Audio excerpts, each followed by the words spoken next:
शिराळा तालुक्यातील वारणा चांदोली धरण 85% भरले. धरणातून वारणा नदीत 6,900 क्युसेक विसर्ग कायम. वारणा नदीकाठच्या नागरिकांना सतर्कतेचा इशारा. शिराळा तालुक्यातील वारणा चांदोली धरणाच्या पाणलोट क्षेत्रात मध्यम स्वरूपाचा पाऊस सुरू असून धरणातील पाणीसाठा 85%वर पोहोचला आहे.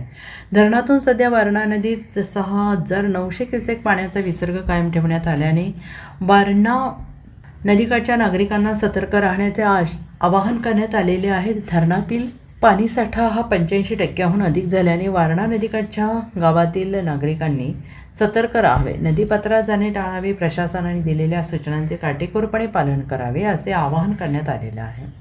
गेल्या 24 तासात धरण परिसरात 26 मिलीमीटर पावसाची नोंद झाली असून चालू पावसाळ्यात आत्तापर्यंत 1,516 मिलीमीटर पाऊस झालेला आहे. धरणाच्या सुरक्षिततेच्या दृष्टीने स्पिलवेमधून 5,500 क्युसेक आणि जलविद्युत केंद्रातून 1,400 क्युसेक असा एकूण 6,900 क्युसेक पाण्याचा विसर्ग वारणा नदीपात्रात सुरू आहे. सध्या सिंचन कालव्यांमध्ये पाणी सोडण्यात आलेलं नाही.